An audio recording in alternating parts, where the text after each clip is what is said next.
Hadirin sekalian, bagaimana kabarnya? Sehat semua? Alhamdulillah. Mulai musim hujan ya, jadi mulai dicek talang air, genteng, kemudian got, itu mulai dicek, dibersihkan, jangan sampai dimasuki orang. Gorong-gorong? Tidak apa-apa, jadi presiden nanti. Alhamdulillah, kita bersyukur kepada Allah di pagi hari ini. Kembali Allah pertemukan kita dalam suatu majelis, yang majelis ini insya Allah kita akan berbicara tentang bagaimana kita membersihkan hati, kita menjadikan hati kita kembali bening, menjadikan hati kita jauh dari ron. Ron, kok jadi ingat Pertamina saya kalau ngomong ron. Kalla bal rana ala qulubihim ma kanu yaksibun. Ran itu kotoran-kotoran hati. Dan yang paling besar adalah dosa.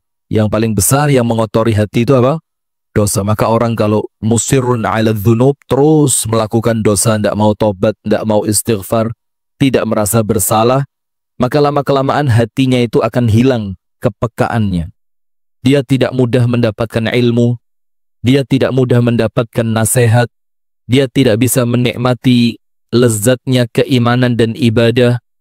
Ketika dia sholat, dia tidak mendapatkan kenikmatan sholat tersebut. Itu dikarenakan hatinya kotor dan faktor utama adalah dosa. Maka di majelis ini kita belajar tentang tazkiyah, kembali mensucikan.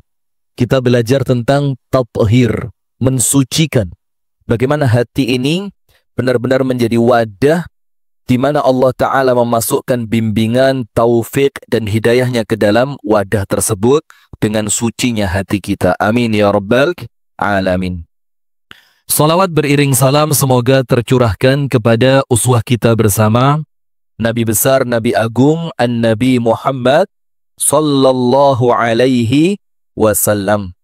Beserta seluruh keluarganya, beserta seluruh istrinya, beserta seluruh sahabatnya, dan seluruh di antara umat dan pengikutnya yang setia menjalankan sunnah, menjalankan tuntunan dan ajarannya ila yaumil qiyamah.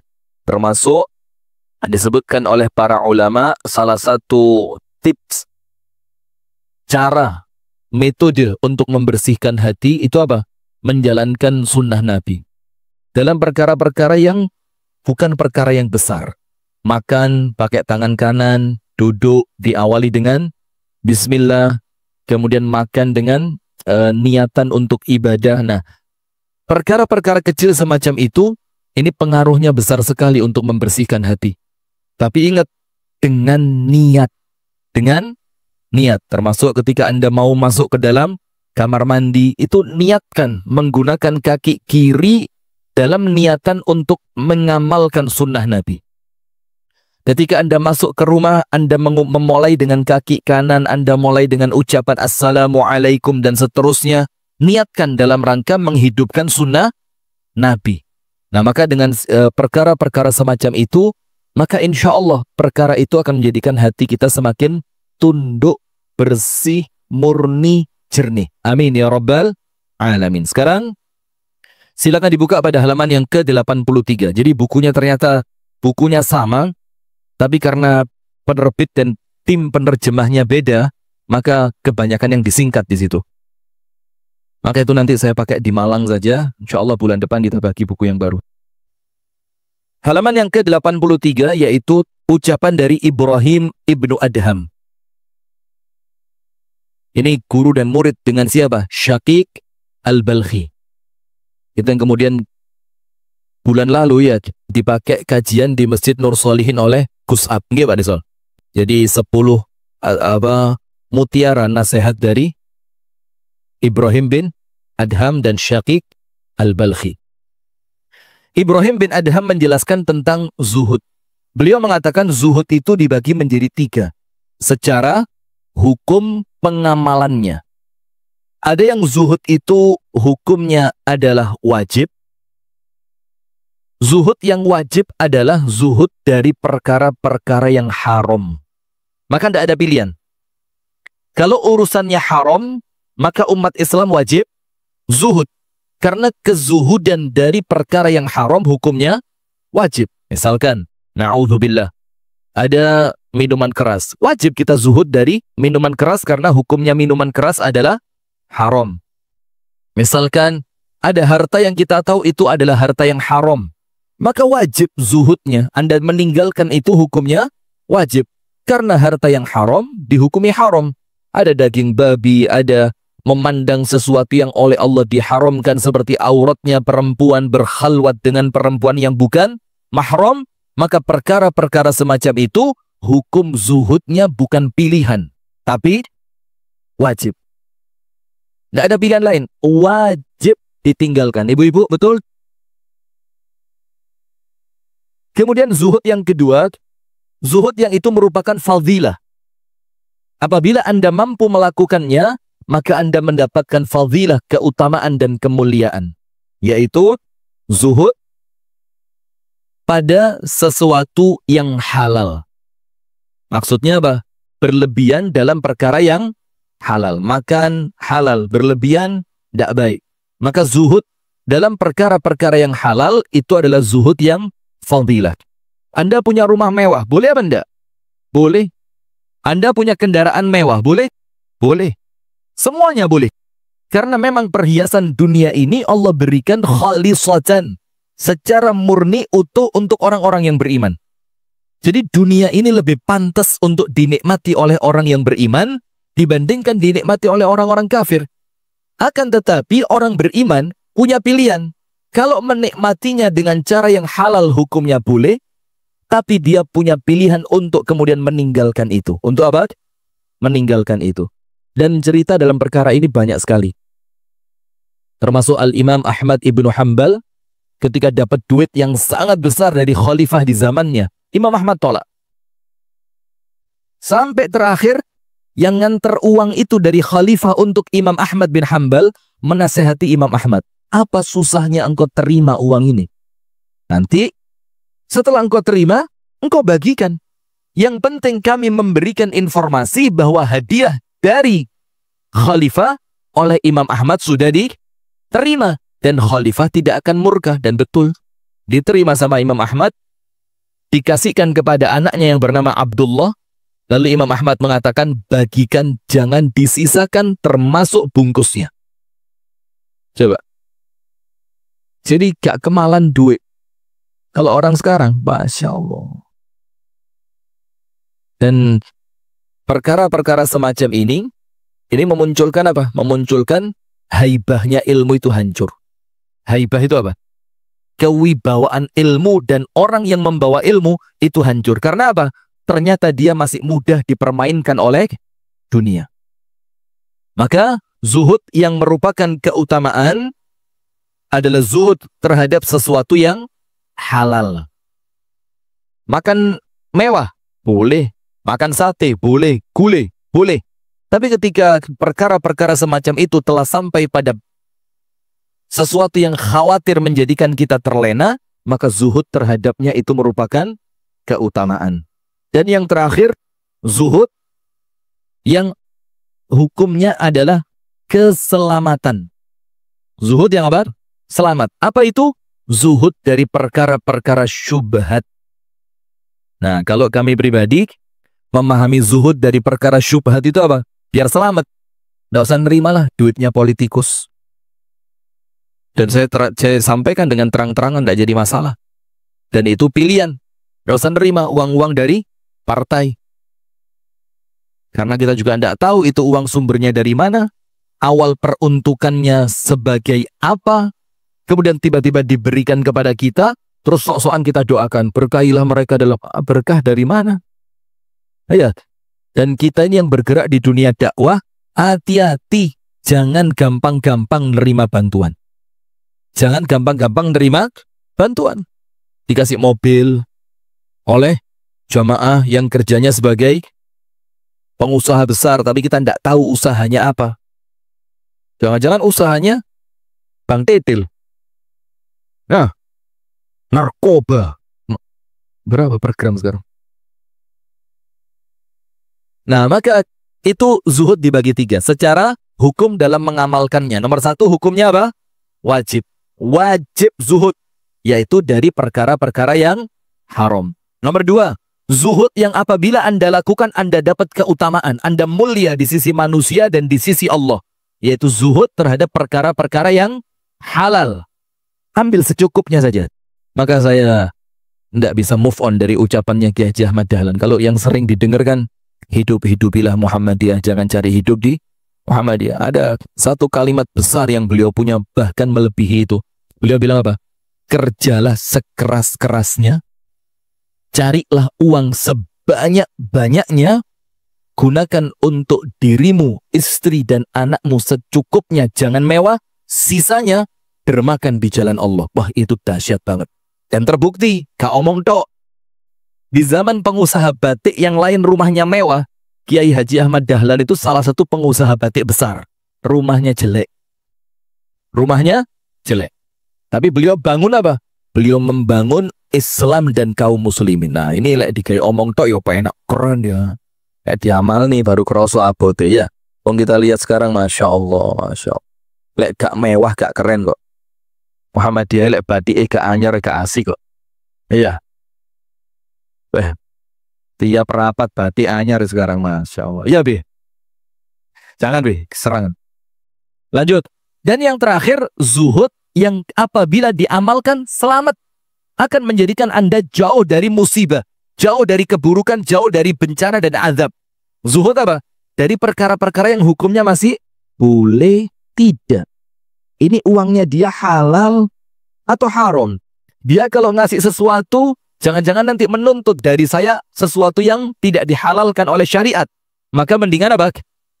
Zuhud dari perkara-perkara yang seperti itu. Allah tidak kurang cara untuk bantu Anda. Yang penting apa? 2. Kalau kepingin dibantu sama Allah, 2. Nomor 1, niatannya bukan untuk kebanggaan diri, tapi menjadikan Allah itu dimuliakan di muka bumi. Artinya ikhlas. Nomor 1, ini paten, ini tidak bisa. Ingin membanggakan Allah, ingin memuliakan Islam, tapi namanya dia yang dinaikkan, ora dadi. Ora dadi. Nomor 2, ikhtiar, jangan males. Syaratnya 2 ini jalan, datang pertolongannya Allah Subhanahu wa Ta'ala. Nomor 1 apa? Jangan untuk kemuliaan diri, tapi untuk memuliakan agama Allah dan agamanya. Yang kedua, ikhtiar semaksimal mungkin. Kemudian, orang yang menukarkan dunia dengan akhirat adalah orang yang zuhud terhadap dunia. Jadi dunyone dipindahkan menjadi harta akhirat. Misalkan begini.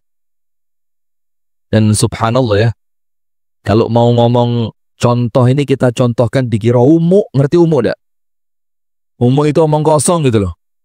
Omong-omong. Enggak diceritakan itu, inilah kisah dari ulama-ulama kita zaman dulu.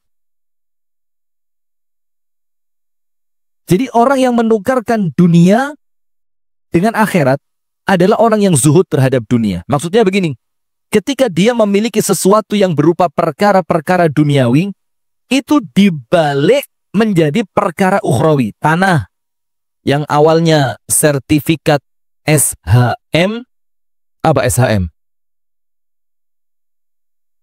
Surat hak milik, langsung dijadikan SHW. Surat hak wakaf. Tidak ada. Pokoknya jadi wakaf. Bahkan kalau kita berbicara konsep wakaf, itu adalah konsep keberkahan. Jadi apa-apa yang awalnya milik manusia, wakaf itu kan pindah kepemilikan menjadi milik Allah. Maka kalau dalam fikih Syafi'i, haram benda-benda wakaf itu diperjualbelikan, ditukar gulingkan. Walaupun dalam fikih Hanafi boleh. Dan Muhammadiyah dalam putusan tarjihnya mengatakan boleh selama nilai dari wakaf itu dirupakan pada bentuk wakaf yang lain. Wakaf yang lain misalkan dapat tanah tapi di pucuk gunung.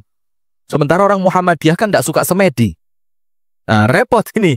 Daripada tidak manfaat, yang di pojok gunung dijual, misalkan dapat duit 300 juta, dirupakan tanah seharga 300 juta di tempat yang insya Allah lebih itu boleh. Nah, maka dengan itu, atau disumbangkan ke Masjid Nur Sholihin, ya sama, dalam bentuk wakaf. Bisa. Ada yang pintar juga. Masya Allah. Minum dulu. Nah, sudah, anak buah Ustaz. Antum briefing bagaimana ini? Sudah? Maka orang yang menukarkan dunianya dengan akhirat adalah orang yang zuhud terhadap dunia. Itulah maka ayatnya dalam surah Al-Qasas kan dikatakan wabtaghi fima atakallahu ad-daral akhirah wa la tansa nasibaka minad dunya. Apapun yang Allah berikan kepadamu dari perkara dunia, manfaatkan untuk mencari akhirat.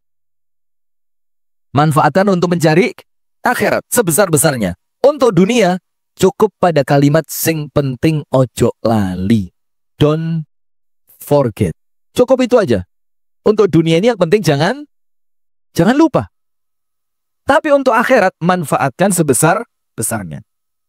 Adapun orang yang menukarkan akhirat dengan dunia, ia juga seorang zuhud. Namun zuhud terhadap akhirat. Zuhud terhadap akhirat itu apa? Gak butuh akhirat. Jadi seharusnya dia dapat akhirat ditukarkan dunia. Contoh. Dia punya ilmu yang luar biasa. Yang ilmunya itu bisa dia gunakan untuk meraih akhirat seluas-luasnya. Datang seorang yang tidak baik. Pak, saya punya bisnis ini. Secara hukum syariat bagaimana? Oh, haram. Kalau lemei gede. Dilemei. Beripun Pak Yai. Si rotok haram lek ngene. Kalau tambahi lemei. Lek ngene mulai syubhat iki, kalau tambahi malih. Iki wis rotok halal tapi meh sian, durung halal. Kalau tambahi. Nah, lek ngene baru halal. Nah, ini dia zuhud, tapi zuhudnya terhadap apa? Akhirat. Biar rela ngambil lemek dunia. Ngerti paham kalimat lemek?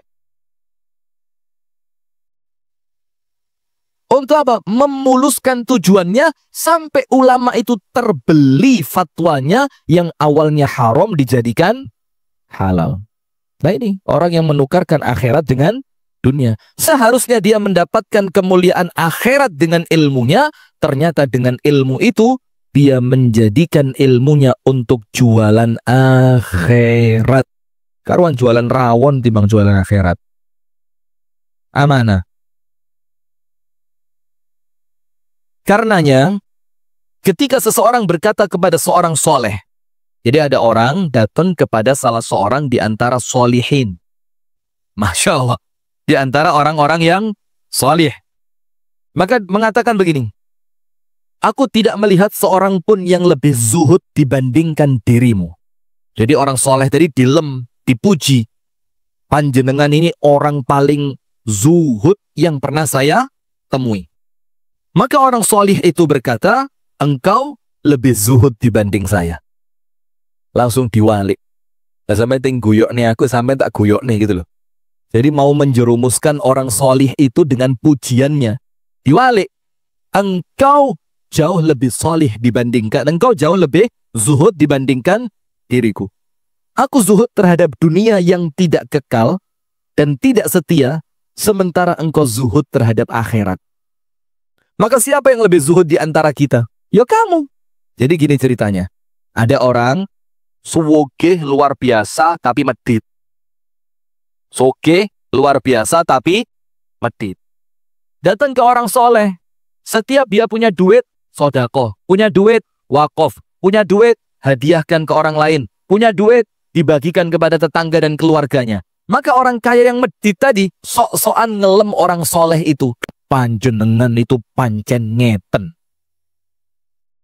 Orang ini kebeliauannya betul-betul beliau. Jadi kan sekarang orang kalau muji itu beliau nih. Jadi kebeliauannya itu tidak diragukan lagi. Sudah? Maka orang kaya itu ngomong begini, panjenengan zuhudnya luar biasa. Kata orang soleh apa? Gak sepiro. Karena saya ini zuhud tentang sesuatu yang tidak kekal. Zuhud tentang dunia itu tidak hebat katanya ulama. Wong dunia itu tidak abadi. Maka kalau saya zuhud terhadap dunia, yuk gak hebat-hebat banget. Wong saya ngerti dunia itu tidak ada apa-apanya kok. Sampean ini loh yang hebat. Karena sampean ini zuhudnya tentang akhirat. Sampai itu tidak butuh akhirat. Top sampean ini. Padahal akhirat itu kekal. Akhirat itu segalanya. Akhirat itu setia. Lah kok panjenengan malah gak butuh mbek sing kekal mbek setia. Malah ngebot sing gak setia. Yo hebatan sampean timbang aku. Coba. Ini ngeplak. Tapi caranya sopan. Nun sewu nggih. Pok. Gitu loh. Jadi kalau saya zuhud tentang dunia, ya pantas wong saya mati dunia bakal saya tinggal buat apa tak belani. Wong dunia ini nanti ngebot-ngeboti hisabku. Towo hisabku. Lah apa tak belani? Culnya lah wis. Maka kalau saya berani melepaskan dunia, ya ndak hebat. Lah sampean niku lho Pak. Wani ngeculnya akhirat. Ikulah orang yang hebat. Maksudnya apa? Kok ramen gitu. Namun menurut kebiasaan yang berlaku, kata zuhud ini hanya digunakan untuk perkara duniawi. Memang keumumannya perkara zuhud ini untuk perkara apa? Duniawi. Zuhud sebenarnya berlaku dalam batas kemampuan. Zuhud sebenarnya berlaku dalam batas apa? Kemampuan. Begini. Suatu ketika ada yang berkata kepada Al-Imam Ibnul Mubarak. Tahu Ibnul Mubarak ini ya? Maka kalau kita kumpulkan cerita mengenai kesolihan yang turunan itu wakeh. Maka itulah untuk kita berhati-hati ketika milih pasangan. Karena keturunan itu besar kemungkinannya akan menurun pada anak turunnya dalam segi kesolihan atau dalam segi kefasikan.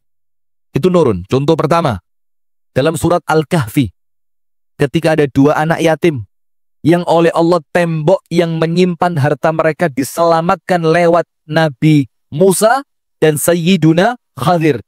Apa yang menyebabkan anak yatim ini oleh Allah hartanya diselamatkan? Wa kana abuhuma salihah. Bapaknya zaman dulu adalah orang yang soleh.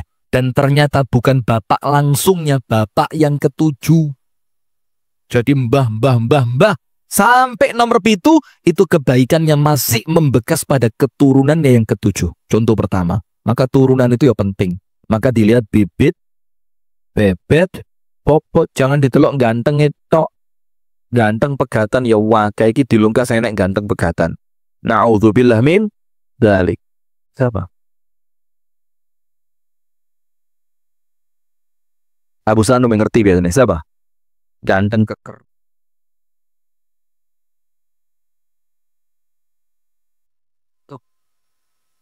Astagfirullahaladzim. Lanjut.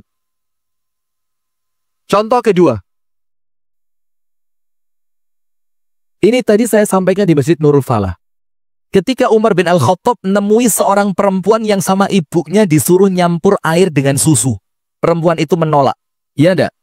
Umar dengar, wah ini perempuan bibit unggul ini. Abu Ubaidah tandain rumahnya, meni tak lamar. Betul. Besok pagi ketemu perempuan itu.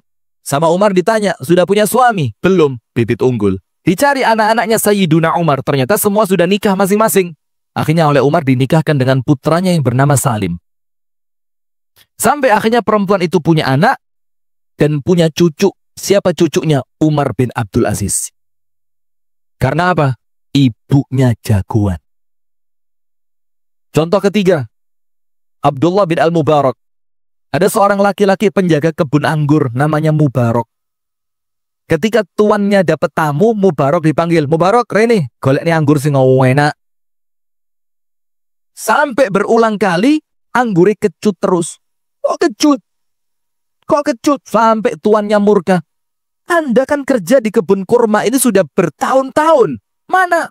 Mungkin Anda tidak bisa membedakan mana kurma manis, mana anggur manis, mana anggur yang masam. Dibilang, wallahi Pak, tuanku, mulai saya masuk ke sini, akad Anda dengan saya akad tuan dengan pekerja. Tidak pernah panjenengan ngomong saya boleh ngicipi kurma panjenengan. Mulai pertama saya masuk sampai hari ini plus 1 butir anggur Anda belum pernah saya makan. Wih, terkesima ini pemilik kebun ini. Wah, kok jujur heran. Apa yang terjadi? Langsung ngomong ke istrinya, siapin anak perempuan kita, mau saya nikahin. Dengan siapa? Penjaga kebun. Sumpah, tuh. Ya apa? Anaknya orang kaya dirabekne karo penjaga kebun. Suaminya bilang, ini penjaga kebun bukan sembarang penjaga kebun ini. Diceritakan, ini orang mulai masuk ke rumah kita sampai detik ini tidak pernah ngicipin anggur kita. Loh kenapa? Kan dia jaga. Karena itu, dia takut itu merupakan harta haram karena dia belum pernah kita izinkan. Usup, dinikahilah. Muncul siapa? Laki-laki yang mau kita baca ini, Abdullah bin Al-Mubarak. Laki-laki ahli jihad, ahli ilmu, ahli ibadah, ahli zuhud. Kenapa? Bapaknya tidak pernah makan sesuatu yang haram. Turunannya jelas.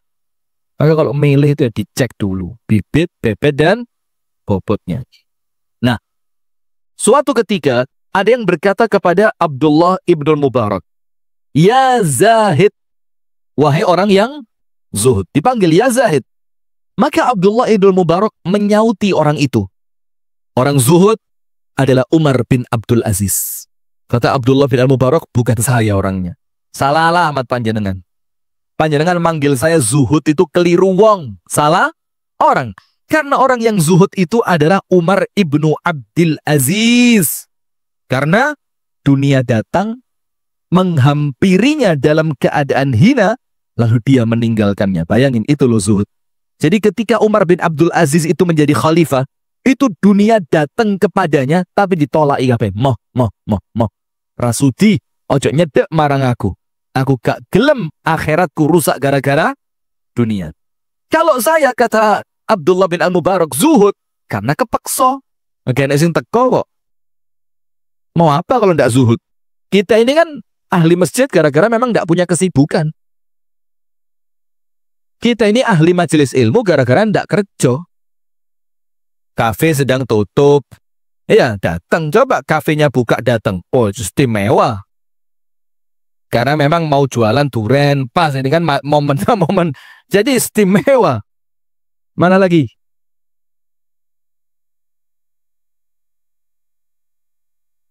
Ini memang ngaji hobi karena apa? Buka usaha gagal terus. Mau kemana lagi ngaji? Ya, marani Gusti Allah ya. Ini kalau kira-kira kalau pagi ini ada kontrak Tekken 2M gitu, afwan akhi. Ada kontak yes, normal menungso ya. Nah, maka itulah gambaran Abdullah bin Al-Mubarak ketika mengatakan orang zuhud itu adalah Umar bin Abdul Aziz. Kenapa? Ibaratnya, Pak, duit nyepak tengarepe meripat, ditolak. Kita ini ngomong anti haram, anti korupsi gara-gara durung enek kesempatan. Belum terbukti. Tapi yo mudah-mudahan tidak. Amin ya rabbal alamin. Karena yo ndak tahu lah. Maka ndak boleh berandai-andai tentang sesuatu yang buruk, itu ndak boleh. Sampai nih gak gelem, naudzubillah ya, zina gara-gara dorong ketok wong wedok sing wayu lho. Ya jangan dibayangkan begitu. Mudah-mudahan sama Allah dijaga. Amin ya rabbal alamin. Maka ketika Abdullah bin Al-Mubarak dibilang orang yang zuhud, dia bilang, oh tidak, bukan saya. Yang zuhud itu adalah Umar bin Abdul Aziz. Kenapa? Karena dunia datang, dia tolak. Dunia datang, dia tolak. Jadi, kezuhudannya itu terbukti. Adapun aku ini zuhud terhadap apa, kata Abdullah bin Al-Mubarak. Al-Imam Al-Hasan Al-Basri berkata, aku sempat menjumpai beberapa kaum dan berteman dengan beberapa kelompok. Jadi kata Imam Hasan Al-Basri, konco iki akeh sak maceme wong.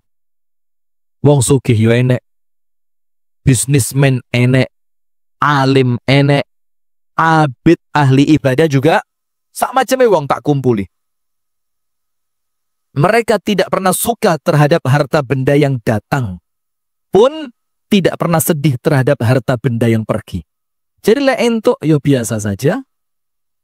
Hartanya pergi juga biasa saja. Karena itu bukan perkara yang mempengaruhi bahagia atau sedihnya mereka. Tapi bahagia dan sedihnya mereka itu dipengaruhi oleh akhirat. Lek gak iso tahajud nangis. Lek gak iso poso nangis. Lek gak iso ngaji nangis. Itulah kebahagiaan mereka terikat dengan akhirat. Sungguh dunia di mata mereka lebih hina dari tanah. Sama kayak tanah lemah. Bukan tanah sekian meter kali sekian meter. Wah, itu berharga sekarang. Tidak ada.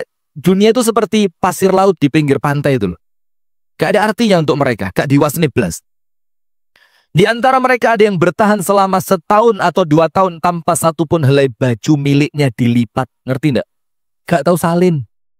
Jadi tidak ada baju yang dilipat di rumahnya dia. Baju itu cuma yang dipakai. Lemari. Apa itu lemari? Bingung dia, lemari. Buat apa lemari? Long baju kayak situ. Tok kate. Lemari. Tapi bukan karena melarat. Tapi karena mereka memang memilih untuk tidak mengalokasikan hartanya untuk perkara tersebut. Duit yang duit. Tapi bukan untuk baju. Kita ini Masya Allah. Masya Allah. Tungkunya tidak pernah dipasang. Tungku tidak pernah dipasang. Maksudnya apa? Pawon ra tau moro blas. Kalau orang sekarang pawon ra tau moro pi ranggumuni. GoFood. MBG. Jadi kalau orang sekarang pawone ra moro pi ra ngageti, ora tau masak. Karena memang males ya Bu ya. Nanti kalau saya masak tangan saya kotor. Kenapa? Apalagi memang masak tidak bisa. Malah ruwet mana ini.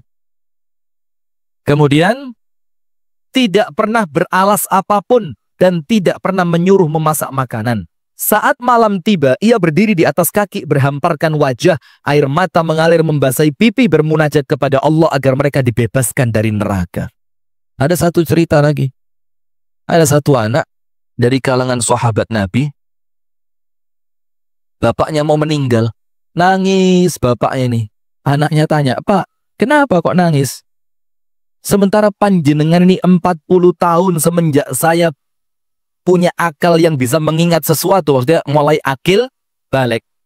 Itu sudah 40 tahun yang lalu saya lihat panjenengan itu istiqomah tahajud dan tidak pernah ketinggalan jamaah. Kok mau meninggal masih nangis? Bapaknya bilang apa? "Kamu lihat di pojok kamar itu ada piring, gelas, sama kirbah. Kirbah itu wadah air. Nanti kalau saya mati Allah tanya tentang itu, saya mau jawab apa?" Padahal hartanya cuma 3. Piring, gelas, kirbah. Padahal tahajud tidak pernah putus selama 40 tahun. Tidak pernah ketinggalan sholat jamaah 40 tahun. Ada lagi yang lain. 40 tahun sholat jamaah tidak pernah ngelihat punggung temennya. Tidak pernah di soft yang kedua. Kita ini apa? Jamaah Masjid Nur Shalihin, Masya Allah, tidak pernah kelihatan punggung temennya. Jangan masjid.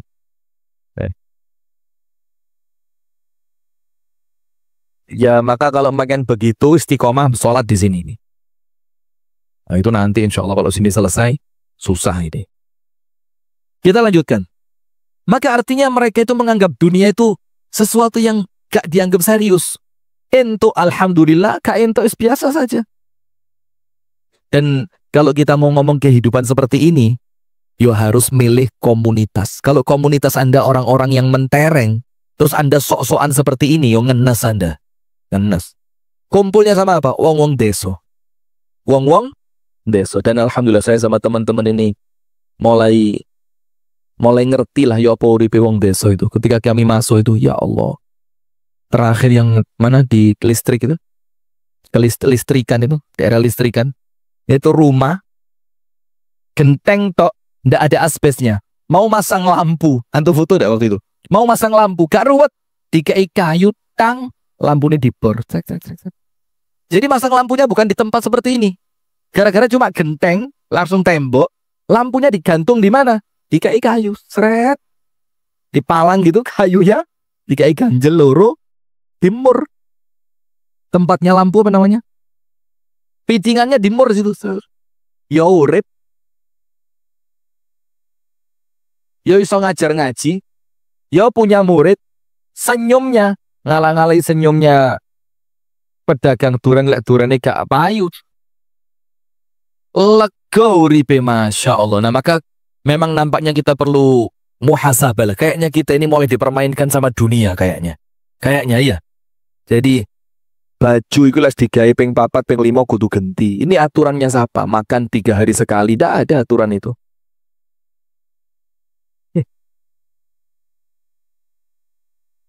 3 kali. Ya. Iya, sehari 3 kali. Ya Allah, lanjut aja wis. Mulai kacau ini kayaknya ya. Sudah. Maka dalam keadaan hidup mereka sesederhana itu, kalau malam nangisnya itu minta selamat dari neraka. Bahkan kalau kita mikir, sampai ini kalau mlebu neraka alasane opo ra enek. Donya ora duwe, dosa ora duwe kok bengine ndonga minta dihindarkan dari neraka. Ya itulah orang ahli surga sesungguhnya.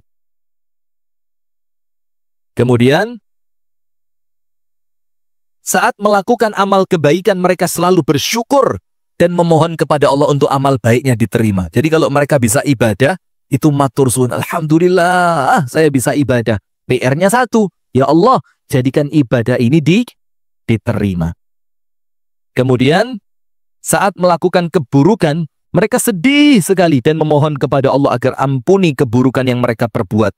Mereka tetap seperti itu, demi Allah mesti demikian, mereka tidak terlepas dari dosa ataupun selamat ataupun selamat selain karena ampunan, rahmat dan ridho Allah kepada mereka. Artinya sehebat itu amalannya, tapi tetap diyakini semua itu karena pertolongan Allah, bukan karena mereka hebat. Nah sekarang kita baca tingkatan zuhud. Tingkatan zuhud di sini disebutkan ada 3. Yang pertama, seseorang yang zuhud terhadap dunia meskipun ia masih menginginkannya. Jadi kepingin. Nah, untuk ukuran kita ini masih yang ini loh. Kalau ngomong dunia itu ya jane sih pengen. Siapa sih yang tidak kepingin dunia? Kita ini kan ngomong zuhud itu gara-gara kita ini belum kaya saja kan.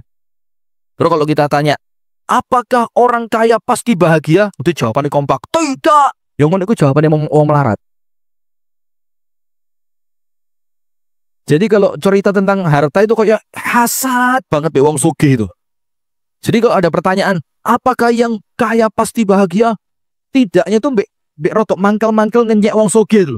Tidak, be was nih. Nah, orang melarat tuh begini jawabannya. Coba Anda yang kaya. Kata orang kaya apa? Durung rasane sugih. Lewes sugih lan kroso kepengin nanti kenek mangan opo iso. Maka saya kenal satu pengusaha rokok. Tak cerita nih guys. Iya wes ya, tapi insya Allah orangnya baik lah. Terlepas hukum rokok itu apa ya.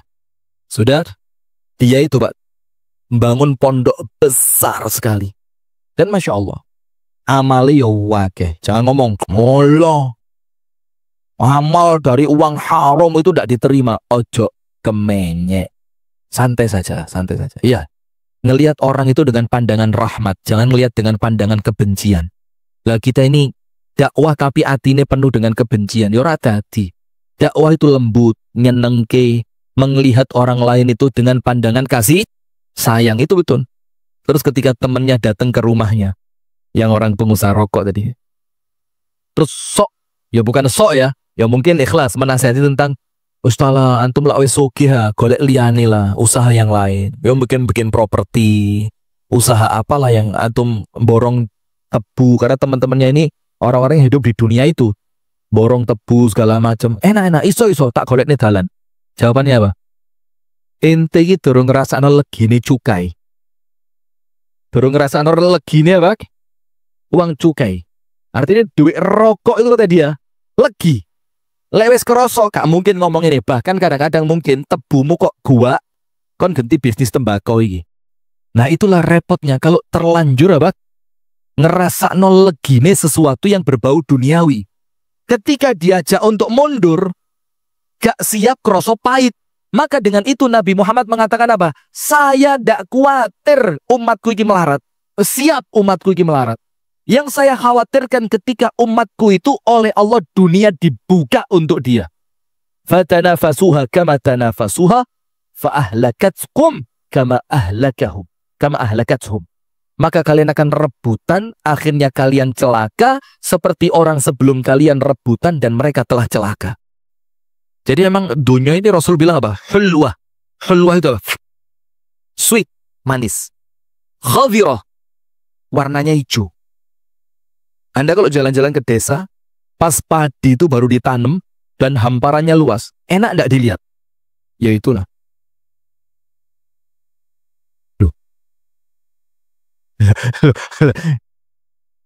Ini frekuensinya beda ya nih. Sudah, yang pertama, zuhud terhadap dunia meskipun ia masih apa? Menginginkannya.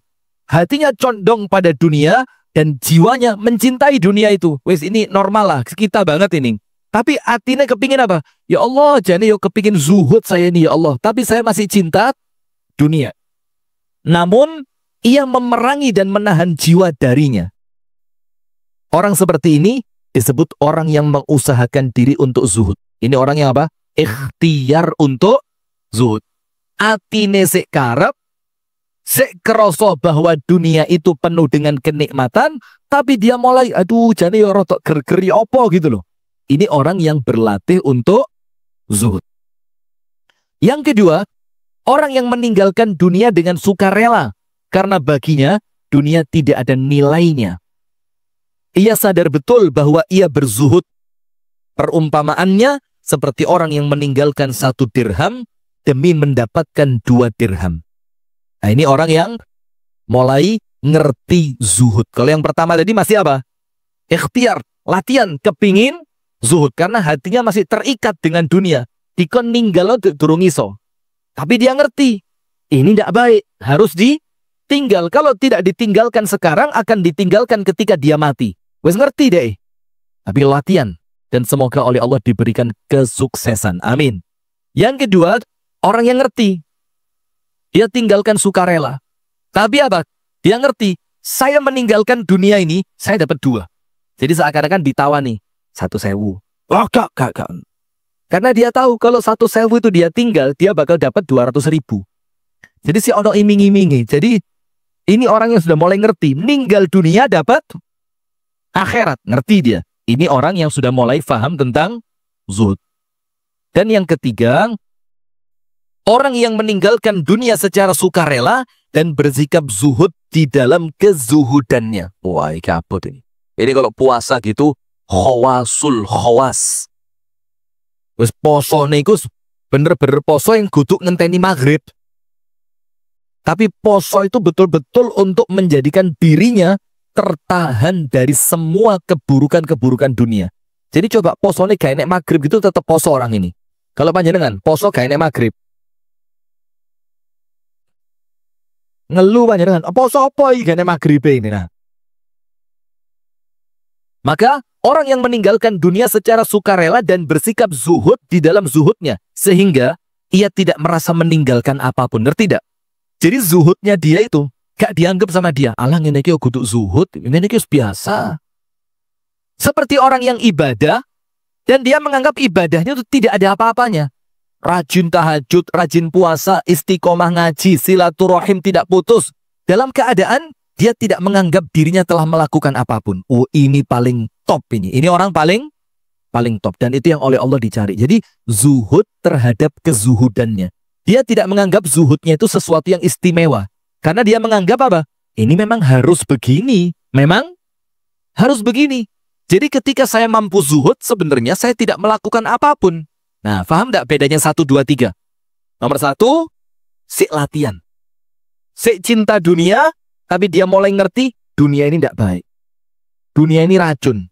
Kalau tidak ditinggal sekarang, tetap akan ditinggalkan ketika saya meninggal dunia. Alhaakumut takatsur hatta zurtumul maqabir. Itu nomor 1. Latihan, ikhtiar. Ya wes apik. Daripada orang yang gak kepikiran zuhud sama sekali. Nomor 2, dia ngerti zuhud. Betul-betul ditinggalkan dunia itu dengan sukarela. Tapi bayangan di pikirannya, tak tinggal dunia untuk double nanti di akhirat. Bagus. Ini orang yang sudah ngerti. Faham. Punya ilmu tentang zuhud. Yang ketiga, zuhud, sukarela ninggal dunia, tapi dia tidak menganggap dirinya zuhud. Karena dia menganggap, yo memang seharusnya begini. Ini tidak ada zuhudnya sama sekali. Memang seharusnya begini. Bukan berarti tidak kerja loh ya. Tetap buka. Tetap ikhtiar. Buka cuci mobil lagi. Kopi jalankan terus. Tapi hasilnya itu langsung metu nang akhirat. Langsung keluar ke akhirat. Nah, itu yang dicari.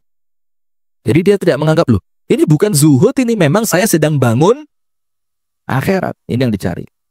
penghuni tingkatan ini laksana orang yang tidak bisa masuk menemui raja karena adanya anjing di pintu gerbang. Kemudian ia melemparkan roti ke arah anjing tersebut untuk mengalihkan perhatiannya. Kemudian ia memasuki dan menemui sang raja. Ngerti tidak? Jadi gini misalkan, kita ini kan mau ketemu Allah semuanya. Betul apa enggak? Bahkan salah satu azab di akhirat itu, innahum ar-rabbihim yawma idzin la mahjubun. Mahjub, tertutup dari Allah. Maka kalau pengen ketemu Allah, ternyata ada pintu yang harus dibuka. Dan pintunya itu apa? Meninggalkan dunia. Kalau dalam contoh yang di buku ini kalau mau nemui raja, ikono anjing yang di depan siap menerkam Anda. Maka Anda harus relakan. Waduh, ini bekal makanan saya ini. Alias rapopo, tak uncal nih. Supaya anjingnya apa? Pergi. Nah, bekalnya itu apa? Dunia. Lemparkan dunianya, anjingnya pergi, Anda bisa ketemu dengan Allah dengan cara yang baik dan selamat. Faham? Jadi memang ya begitu. Jadi dunia itu bukan kita diperbudak dunia. Tapi apa? Dunia jadi budak kita. Wah, ngomong ya enak, tapi amal ya wangil. Ngerti tidak maksudnya? Jadi Anda cari dunia, bukan Anda diperbudak olehnya, bukan. Tapi apa? Anda cari, setelah Anda dapat, Anda buang. Ngenyeram ini. Sementara orang lain nyari, dapat disimpan. Anda dapat gua. Tapi guanya bukan untuk sesuatu yang sia-sia, tapi dalam artian Anda membuangnya untuk kehidupan akhirat. Ngerti enggak? Ini ngenyek untuk orang sugih sing medit. Orang sugih kerja apa enggak? Orang sugih kerja apa enggak? Kerja. Dapat diapain? Simpen. Emas. Tanah. Apa lagi? Deposito. Oh, sak macam Anda kerja, Anda dapat, Anda tum. Maka orang kaya itu mikir, loh kan erga ini aku kira. Menjadikan orang kaya itu sesaat itu langsung merasa apa? Tidak punya harga diri. Dia cari kerja keras, tangi turu, langsung kerja, dibelani gak turu, dapat, disimpan, Anda dapat. Orang kaya dulu, waduh, sing tak belani gak turu, gane regane plus biwongiku. Nah itu loh Pak. Jadi Anda itu oleh Allah diajari untuk tidak memberikan nilai pada sesuatu yang tidak bernilai. Ingat kan di awal-awal pengajian tentang zuhud, Rasulullah pernah melihat apa? Seekor kambing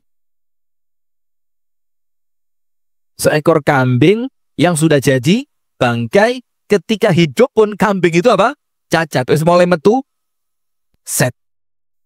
setnya mulai metu, belatungnya keluar. Rasulullah bilang, siapa yang mau beli kambing ini dengan harga 1 dirham? Para sahabat bilang, ya Rasulullah, gratis saja kami tidak mau. Gratis saja kami tidak mau.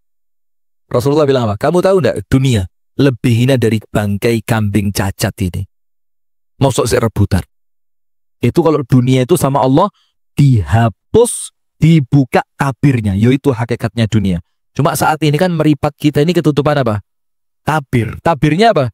Yo asline wong tuwek, elek, peyot, ireng, renek rambute, untune merongos kari loro.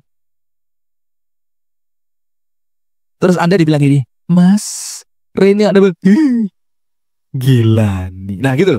Itu kalau tabirnya dunia kebuka. Tapi karena ada make up-nya, make up artis lagi, pakai wig, terus pakaiannya itu dikasih spons cek bokongnya terodok, jadi di dadanya dikasih silikon sek lumayan, silikon sek kena dicekel ikis, lek diculnya no hilang, spons, apa lagi, gaunnya indah, Anda tertarik, pas malam pertama siap dibuka, nah repot ini. Repot. Na'udzubillah min dzalik. Maka pengajian seperti ini jamaah menjadikan kita apa? Tahu hakikat dunia yang kita itu rela mengejarnya sampai ninggal ibadah. Rela mengejarnya sampai ninggal anak istri. Rela mengejarnya sampai eker-ekeran keluarga, saudara kandung bisa rusak gara-gara dunia. Padahal itu sesuatu yang tidak ada artinya. Nah maka bagaimana ibaratnya? Cul non dunyomu cek kiri ngalih melaku dengan tenang menuju akhirat. Jadi seakan-akan dunia itu memang perlu kita korbankan untuk apa? Supaya penjaga-penjaga di pintu gerbang ini pergi semua. Setan itulah anjing yang berada di pintu Allah yang menghalangi manusia untuk masuk. Jadi anjing itu apa? Setannya. Padahal pintunya terbuka. Maka dunia yang ada di tangan Anda ibarat sesuap makanan yang harus Anda lemparkan supaya setannya nguber tadi. Karenanya, barang siapa meninggalkan sesuap makanan ini demi meraih kemuliaan raja, apakah mungkin ia masih menaruh minat pada makanan tersebut? Gini, Pak. Anda mau ketemu Allah Ta'ala yang maha segalanya. Puncak dari semua kenikmatan dan keindahan. Kemudian Anda punya satu kerat roti di tangan Anda. Rela Anda melemparkan roti ini untuk Anda mencapai Allah? Ya sangat rela. Karena apa? Ketika dibandingkan dengan berjumpa dengan Allah, maka satu kerat roti itu tidak ada. Tidak ada artinya. Loh itu loh dunia. Yang ketika Anda lemparkan yang sedikit tadi, Anda oleh Allah dikasih semua yang Anda inginkan. Tapi Anda harus tahu, kerat roti ini memang tidak ada artinya. Harus ngerti ilmunya. Supaya apa? Ketika melemparkannya, Anda melemparkannya dengan hati yang mantap. Hati yang mantap. Tidak merasa, duh, cul nih kak yo. Sudah. Sekarang, lihat. Zuhud, orang yang menukarkan dunia dengan akhirat adalah orang yang zuhud terhadap dunia. Adapun orang yang menukarkan akhirat dengan dunia, maka dia juga seorang zuhud, namun zuhud terhadap akhirat. Sip, sekarang kita masuk pada bahasan yang baru, yaitu al-hawa. Bahasa Arabnya apa? Al-hawa. Cuma diterjemahkan ke bahasa Indonesia menjadi nafsu. Nah, ini pembahasan penting dalam kitab Tazkiyatu an-nafs. Ini penting ini, nafsu. Nafsu itu apa? Perut. Di bawahnya perut. Ada lagi nafsu jabatan. Ada lagi nafsu kedudukan. Nafsu kedudukan. Kepingin kedudukan yang tinggi. Ada lagi dikatakan oleh Imam Ghazali, nafsu untuk menjatuhkan orang lain. Jadi gak seneng delok kancane api, gak seneng delok kancane mulyo, gak seneng ngelihat temannya itu sukses. Itu nafsu, Pak. Jelek semua. Perut ini, kalau dipaksa, dia akan terbiasa untuk kosong. Orang kalau biasa puasa, enak. Nggak bingung dia ketika puasa. Begitu pula nafsu di bawahnya perut. Harus dibiasakan. Kalau dia dibiasakan, dia akan terbiasa. Begitu pula nafsu untuk jabatan. Jabatan itu indah untuk siapa sih? Orang yang menjabat. Tahu omongannya Pak Bahlil? Dulu waktu saya masih miskin, saya ngelihat mobil mewah. Saya benci. Sekarang ketika sudah kaya, enak juga nih barang. Nah, itulah nafsu. Kalau dia terbiasa dilayani, gak dilayani, Pak. Ya berat. Tapi untuk kita yang tidak biasa dilayani, biasa saja. Dilayani, apa itu dilayani? Gak ngerti kita kalimat dilayani itu, kita tidak ngerti. Nah, maka untuk pembahasan tazkiyatun nafs, nafsu ini sesuatu yang penting untuk dibahas. Sekarang lihat halaman sebelum 87 itu, doa perlindungan dari fitnah. Anda baca doa perlindungan dari fitnah. Coba ibu-ibu yang belum bawa kitab, coba laki-laki juga yang belum bawa kitab. Banyak? Ya sudah. Sudah, tenang aja. Saya cuma tanya dok ini. Anda kira mau saya bagiin duit 100 ribuan gitu? Enggak juga. Nah, bulan depan ya, karena enggak tahu, subhanallah, saya enggak paham. Saya sudah pesan buku yang saya foto ini. Oh, yang datang itu katanya sama. Karena mengacu pada 3 ulama yang sama. Nah, itu buku. Antum balikin kardus, Ustaz ya. Itu nanti saya pakai di Malang aja. Nggak ada kan? Nah, tapi pembahasannya sama ada. Lebih singkat karena penerbitnya beda. Tim penerjemahnya juga beda. Doa perlindungan dari berbagai fitnah. Allahumma inni a'udzubika min ilmin la yanfa'. Doanya Nabi ini, Pak. Dan ini subhanallah kalau panjenengan ndak hafal yo eman. Karena ini doa termasuk doa saku jagat yang lain selain Rabbana atina fid dunya hasanah wa fil akhirati hasanah wa qina adzabannar. Termasuk ini salah satu doa sapu jagat. Allahumma inni a'udzubika min ilmin la yanfa'. Ya Allah, hamba berlindung kepadamu dari ilmu yang tidak manfaat. Ilmu yang tidak manfaat itu apa? Ngerti ngaji itu apik tapi gak gelem ngaji. Ngerti tahajud itu istimewa tapi gak tahajud. Ngerti sodakoh itu luar biasa tapi medit. Itu karena apa? Ilmu yang tidak bermanfaat. Maka kalau kita terlindung dari itu, Pak, semua yang kita ketahui, Allah akan kasih kita taufik untuk mampu mengamalkannya. Hebat apa enggak ini? Anda ngerti tentang kebaikan, Anda mampu melakukan kebaikan itu. Kalau Anda tidak mampu melakukan kebaikan yang telah Anda mengerti, artinya apa? Ilmunya masih belum menjadi ilmu yang bermanfaat. Maka kita minta, Allahumma inni a'udzubika min ilmin la yanfa' wa min qalbin la yakhsha', dan dari hati yang tidak bisa tunduk, gak iso khusyuk. Dijak ndonga gak mlebu jurone hati. Dijak sujud gak krasa nikmate sujud. Hati yang tidak bisa apa? Khusyuk. Tidak bisa. Diajak ngaji, tadabbur, tidak paham. Oh, apa tadabbur ini? Yang penting kerja, untuk duit, iso mangan, coba. Dan masyarakat kita sekarang begitu loh, Pak. Diajak ke majelis ilmu. Apa itu majelis ilmu? Kami ini butuh kerja, cari uang. Subhanallah, repot ini kalau begini. Wa min nafsin la tashba', dan dari jiwa yang tidak pernah puas. Entuk kepingin maneh, rakus. Rakus. Tidak punya standar kalimat sampun cekap. Tidak punya. Luar biasa ini. Manusia yang tidak pernah punya rasa puas. Wa min nafsin la tashba' wa min da'watin la yustajabu laha, dan dari doa yang tidak diijabah. Jadi berlindung dari berapa perkara? Ibu-ibu berlindung dari berapa perkara, Bu? Allahumma inni a'udzubika min ilmin la yanfa', ilmu yang tidak bermanfaat. Wa min qalbin la yakhsha', dan dari hati yang tidak bisa khusyuk. Dijak sholat bawa titik, bingung. Ngaji Quran dipaksa kudu dapat 1 juz, umek. Nomor 3, wa min nafsin la tashba', dan dari jiwa yang tidak pernah merasa cukup, tidak pernah merasa puas. Duwe omah kepingin maneh, duwe mobil kepingin maneh, wes untuk duit sik diberani ngembat. Na'udzubillah min dzalik. Na'udzubillah. Jabat sekali pengen 2 kali, sudah 2 kali istrinya naik, istri naik sekali, naik 2 kali.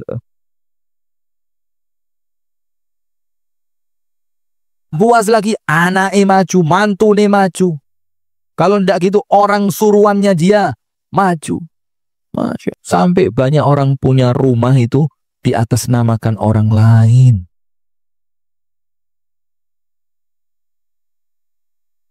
Sampai kita punya banyak cerita. Lek mboten percaya, nanti habis pengajian tak anter.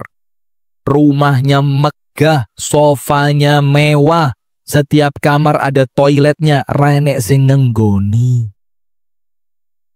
200 miliar? Ini cerita apa mana ini? Mesti ada cerita nih. Apa ini? Wah. Coba, subhanallah. Itu doa. Wa min nafsin la tashba'. Wa min da'watin la yustajabu lah. Berapa banyak orang di antara kita ini sekali ndonga langsung dikei. Dan tidak sedikit pula yang doa sudah bertahun-tahun tidak kunjung diijabah. Masalahnya apa? Ada penghalang, dosa, harta, haram, silaturahim yang terputus. Dan Anda hati-hati loh, Pak. Silaturahim yang terputus itu salah satu sebab doa yang tidak mustajab. Doa yang tidak mustajab. Itu memutus apa? Silaturahim. Hati-hati. Tidak gampang, Pak. Lanjut. Sekarang kita bicara nafsu. Mereka yang meniti jalan menuju Allah, meski dengan cara yang berbeda-beda, sepakat. Orang yang meniti jalan menuju Allah itu bahasa tasawufnya apa? Murid. Apa? Murid. Atau dalam bahasa yang lain, salik. Salik. Orang yang sedang salaka tariqan yaltamisu, berjalan. Salik atau murid. Walaupun mereka meniti jalan yang berbeda, tapi semuanya sepakat penghalang hati untuk sampai kepada Allah adalah nafsu. Nah, hatinya masih penuh dengan nafsu, tidak bisa ketemu Allah. Tidak ketemu nikmati tahajud, tidak ketemu nikmati ngaji, tidak ketemu nikmatnya puasa, tidak ketemu nikmatnya mujahadah. Kenapa? Masih dipenuhi oleh hawa nafsu. Dan nafsu itu salah satunya apa? Nafsu kebencian. Nafsu apa? Kebencian. Ngelihat orang itu kayak musuh terus. Saya tadi bagi cerita di Nurul Falah, subhanallah. Tak ceritain di sini ya. Yang tadi pagi datang mana? Datang tadi pagi. Yang lain? Begini ceritanya. Kita ini kan dalam Islam itu kan kelompok ya macam-macam ya Pak ya. Bu, dalam Islam itu kelompok apa? Macam-macam. Kemudian tidak jadi masalah, biasa banget, dan kami sudah apa ya bahasanya itu wis khatam lah, yang begini-begini itu sudah khatam, ini sudah perkara sudah 10 tahun yang lalu. Jadi kalau sekarang dibuka itu kita anggap kok sini memalukan. Kita udah lewat, Anda baru main. Kita sudah lewat, Anda baru main. Maka ada dari kelompok-kelompok itu yang kemudian tidak boleh ngaji kepada ini, tidak boleh ngaji kepada itu, ustadz ini tidak boleh diambil ilmunya gitu kan. Nah, kemudian kalimat itu sudah kalimat yang akrab di telinga kita ini biasa. Tapi sikap kepada orang yang seperti itu secara muamalah tidak boleh disamakan ketika Anda tidak mengambil ilmu darinya. Faham maksud saya? Hak panjenengan. Oh, saya tidak mau ngaji sama Ustadz Muhammad Hatta karena begini dan begitu. Hak panjenengan. Saya tidak mau ngaji sama Ustadz Marenda Darwis karena begini begitu. Silahkan. Saya tidak mau ngaji sama Ustadz Khalil Bustami karena sudah dianggap murtad. Loh, silahkan. Saya tidak mau ngaji sama Ustadz Rifki karena Ustadz Rifki itu penuh dengan syubhat. Silahkan. Tapi dalam muamalah sesama muslim itu wajib bermuamalah dengan muamalah yang baik. Nah, saya ini beberapa waktu yang lalu ketemu orang yang tidak ngaji sama saya karena di kelompok mereka memang tidak boleh ngaji sama Ustadz Rifki. Itu ketemu, dua kali saya ketemu. Yang pertama, saya ketemu dengan dia ketika ada keluarganya dia nikah, saya yang ceramah. Belas gak direken saya di majelis itu sama dia. Yang kedua kemarin nganter istri belanja di Pari, Rebu yang lalu. Ketemu saya di mall, ketemu. Haram kalau dia ngomong gak kelihatan saya, haram, gak mungkin. Ndak nyopo, wala senyum, wala melengos, ndak. Karena dianggap kalau ndak boleh diambil ilmunya, ndak boleh dimuamalai dengan cara yang sopan. Mungkin begitu pengertiannya dia. Masya Allah. Nah, ini termasuk nafsu. Dan ketika saya menghadapi yang seperti itu mangkel, itu ya nafsu. Lo serius ini? Lo serius? Lo iya benda? Dan orang yang bermuamalah kepada kita ini yang dianggap tidak pantas juga ilmu nih, dengan cara seperti itu juga munculnya karena nafsu. Maka saya dan beliau yang seperti itu dan kita semua yang masih seperti itu tidak akan bisa ketemu dengan Allah dengan hati yang qalbun salim itu pret. Maka subhanallah, jaluk sama Allah, ya Allah, sucikan hati ini ya Allah, jauhkan dari kebencian kepada orang Islam ya Allah. Kita ini kadang-kadang ngelihat tetangga sebelah sing ngaji beto. Sampai lambene metu cowek. Astaghfirullahaladzim, astaghfirullah. Mudah-mudahan sama Allah diselamatkan kita ini ya. Amin ya rabbal alamin. Mudah-mudahan delok wong Islam itu wis surga kabeh gitu loh. Amin ikhtiar. Amin ikhtiar. Mereka yang meniti jalan menuju Allah, salik atau murid, semuanya itu dengan cara yang macam-macam. Gini. Ada ucapannya Syekh Said Ramadan Al-Buti. Syekh Said Ramadan Al-Buti cerita begini.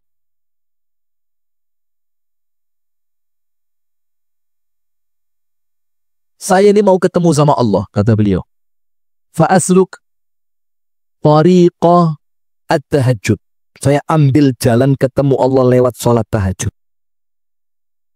Saya istiqomai, saya dawami sholat tahajud. Istiqomah saya paksa diri saya tidak boleh bolong tahajud. Ternyata setelah saya lewati jalan itu, ternyata jalan ini sudah penuh dengan orang yang melewatinya. Panjenengan yang sudah sholat tahajud gak usah gaya tok, tunggale wake luwe dawa, luwe istiqomah, luwe khusyuk, luwe tuma nina, banyak. Kata beliau, fantakal, saya pindah. Fantakal tuh, saya pindah. Tetap tahajud tapi saya ambil jalan lain lagi. Tariq as-saum, saya ambil jalan puasa. Saya istiqomahi puasa. Saya khusyuk dalam puasa. Saya ikhlaskan puasa saya perbaiki puasa saya. Setelah saya istiqomah dan dawam dalam puasa, ketemu jalan ini macet. Yang mau ketemu Allah lewat jalan ini penuh. Jadi yang rajin puasa gak usah gaya tok. Iya. Bukan itu intinya. Tapi artinya ternyata jalan ini jalan yang tidak menjadikan kita bisa cepat ketemu Allah. Karena apa? Peminatnya banyak, maka orang itu kalau jalannya satu sing mlebu akeh macet. Saya pindah, kata beliau, lewat pintu sodako. Sodako, saya istiqomahi sodako, saya dawami sodako full terus sampai saya ketemu titik. Lu kebe ahli sodako banyak. Subhanallah, antum tanya teman-teman di SDO ini, ndak kurang-kurangi wong loman itu. Wong beneh itu ndak kurang. Saya ceritakan satu buat panjenengan tapi saya tidak nyebut nama. Karena saya cinta sama beliau, mudah-mudahan ikhlasnya sama Allah dijaga. Kita bikin pondok, butuh duit 1,5 M. Ditelepon saya sama orang ini. Saya belum pernah kenal sebelumnya. Assalamualaikum Ustaz, Waalaikumsalam. Sekarang saya Fulan. Dan kan dalam keadaan dia ngenalin diri, saya tetap tidak kenal sopo. Ya sudah, Ustaz, saya lihat iklannya Ustaz begini mau bikin pondok 1,5 M, siap. Saya tutup malam ini Ustaz. Tutup. Tak pikir kini kok Masya Allah, kita nyumbang 20 juta tuh kayak surga ya Allah. Kalian sih ngaji deh kono Pak. Pahalanya tak pek 20 juta. Ini 1,5 M tutup malam itu. Mereka selek. Anda kira saya percaya? Blas. Ini umum ini. Siapa zaman Bahlil jadi menteri mau sodako sak M1,5 itu siapa? No. Ya sudah Pak, tidak saya tanggepin. Oke, sip. Ya sudah. Kemudian dia kirim bukti transfer pertama. Karena dikirim sama dia. Dan saya tolak. Saya ceritain dulu. Saya tolak. Saya bilang, tidak bisa sih. Kenapa? Kami penggalangan dana sudah masuk 700. Malam itu sudah masuk 700 juta. Maka kalau antum mau, mentok 1 M. Oke, 1 M. Anda kira saya percaya? Belas tidak. Saya ngomong sama teman-teman. Sampai dinasihati sama Abu Sanung. Ojo ditutup sih, tat. Kuatir. Iya lek gak. Oke lah, bagus. Masukan bagus. Sudah? Berapa hari setelahnya? Kirim bukti transfer 200 juta. Saya suruh ngecek. Tenan porai. Saya kan gak ngerti ya. Jangan-jangan dibohongi kayak dicampur-campur apa gitu kan. Etanol kayak apa. Cek. Masya Allah. Ternyata betul. Sampai kemudian saya komunikasi dengan orang itu dan saya tahu siapa orangnya. Oh Masya Allah. Betul Pak. Nutup 1 M. 1 M. Masya Allah. Jadi kata Syekh Said Rawad Al-Buti, seketika saya buka pintu sodako, ternyata penuh. Saya buka lagi pintu Quran, ngaji sedina 10 juz. Jadi dalam 3 hari khatam sekali, 3 hari khatam sekali, 3 hari khatam sekali. Dan saya lakukan itu sampai istiqomah. Ternyata pintu Quran penuh. Sampai fata'ammaltu at-turuqa allati tusiluni ila rabbi. Maka saya mulai mikir, ikin di mana dalane iki? Sing ketok sepi. Apa itu? Fawajadtu tariqan wahida. Saya ketemu satu pintu. Apa pintu itu? At-tadallulu amamallah. Merasa hina di hadapan Allah. Ketika saya masuk ke pintu itu, jadi saya ngelihat orang Islam itu, gak ono sing elek, wapi kabeh, aku tok sing elek. Ketika saya masuk masjid, saya lihat surga kabeh, aku tok sing neraka. Ketika saya duduk di majelis taklim, alim kabeh, aku tok sing jahil. Ketika saya ketemu orang puasa, Masya Allah, pintu Ar-Royan semua buat kamu. Saya tidak mungkin masuk pintu itu. Saya istiqomahi jalan ini. Ketemu orang Islam kabeh tak ambung tangan. Sampai luwih mulya timbang aku.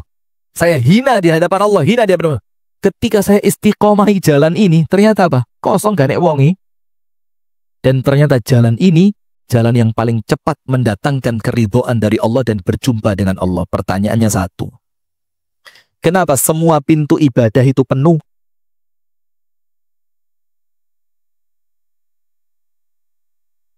Dan satu pintu merasa hina itulah kok kosong. Apa masalahnya? Nafsu.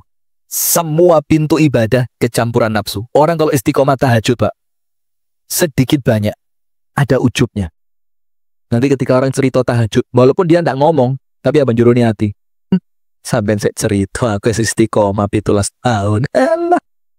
Sampai saya kayak cerita aku istiqomah. Ada nafsu masuk ke sana. Ketika cerita masalah Al-Quran, temen, aku mulai ikut lomba, ikut itu lomba, Dutch itu lomba.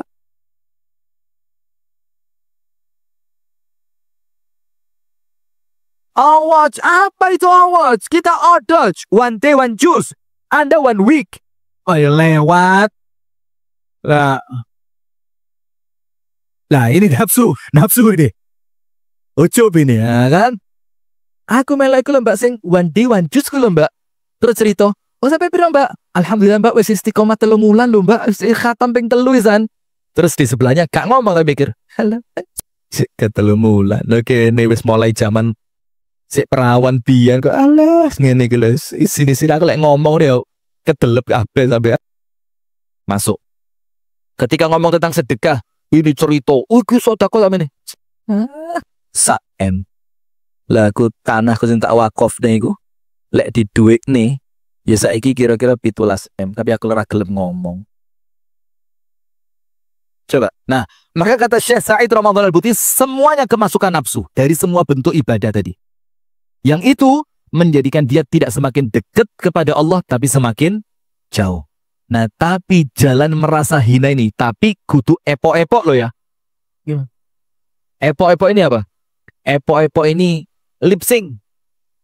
Cek memang pura-pura, cek ketok tawadhu, cek ketok api, cek ketok keren, cek ketok hebat, cek ketok macam-macam. Macam-macam. Tapi ini bukan omon-omon. Ini serius ini. Dia betul-betul ketemu orang Islam dari kelompok manapun selama ahlu sunnah wal jamaah. Jangan Syiah. Masya Allah ada Syiah di pengaku mu'alim. Yang keblinger Anda. Pokok orang Islam sing ahlu sunnah wal jamaah. Anda hormat, Anda cinta, Anda sayang, Anda muliakan dia. Kenapa? Karena tidak ada seorang pun di dunia ini kecuali Anda paling hina.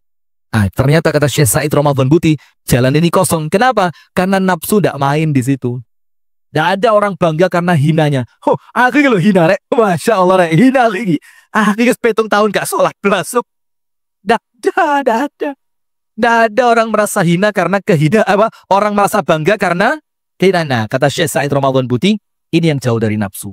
Dan ini ternyata adalah jalan yang paling cepat mengantarkan kepada Allah Subhanahu wa ta'ala. Saya lanjutkan. Dicek saya. Ini sampai beduk loh. Mereka yang meniti jalan menuju Allah meski dengan cara yang berbeda-beda, tapi mereka semuanya sepakat bahwa penghalangnya apa? Nafsu. Penghalangnya apa? Nafsu. Nafsu itu yo ambisi. Kepengen menjatuhkan orang lain, kepingin menginjak orang lain, kepingin menonjol dibandingkan orang. Semua itu tidak ada Pak dalam Islam, ngono-ngono itu tidak ada. Kalimat fastabikul khairat itu jangan diartikan dengan cara yang salah. Fastabikul khairat itu amalane yang berlomba, atine tetap carry dek buri sampean luwe apik Mas. Ketika menang dalam tahajud, tapi tawadukmu luwe keren dibanding aku, tahajudku gak mesti diterima. Tapi sampean iku sing koyo ngono, itu Pak. Hati tidak akan bisa sampai kepada Allah sebelum mematikan dan meninggalkan nafsu dengan cara menentang keinginannya dan mengalahkannya. Loh, kalau ngomong nafsu, jujur Pak, siapa sih nggak kepingin sugih? Tidak ada. Tapi keinginan untuk kaya itu apa? Ambisi, nafsu. Maka kalau sampai itu sudah dikalahkan, apa ini? Aman ya sudah, baik. Baik jamaah sekalian, itu dulu yang dapat kami sampaikan. Saya mau maksa-maksa ini tadi sampai 9:30 lebih loh. Semoga ilmu yang kita dapatkan menjadi ilmu yang manfaat. Dan jamaah ini selalu kami sampaikan ya. Jangan sampai datang ke majelis ilmu itu dewean, gandeng. Ngajak. Tujuannya apa? biar kebaikan ini menular dan menjadi estafet jariah untuk pahala setelah kita meninggal dunia. Jadi jangan sendiri. Maka alhamdulillah saya senang, hampir di semua kajian saya sekarang banyak wajah-wajah baru. Wabil khusus yang ketoro banget Al-Irsyad. Al-Irsyad itu karena saya tahu satu persatu orang itu saya tahu. Al-Irsyad. Dan sudah kira-kira 4 bulan terakhir, 3 bulan terakhir, saya lihat wajah-wajah yang asing untuk saya. Yang sarungan, si sarungnya mobrot, kopiah ireng, itu sudah mulai datang. Dan saya senang. Karena apa? Karena yang semacam itu menjadi apa? Estafet kebaikan kita. Mudah-mudahan semuanya oleh Allah diberikan istiqomah, diberikan taufik dan hidayah, senantiasa dalam kebaikannya Allah, dan mudah-mudahan kita bertemu dalam bulan depan dalam keadaan sehat walafiat. Subhanakallahumma wa bihamdika asyhadu an la ilaha illa anta astaghfiruka wa atubu ilaik. Kurang lebihnya saya mohon maaf. Assalamualaikum warahmatullahi wabarakatuh.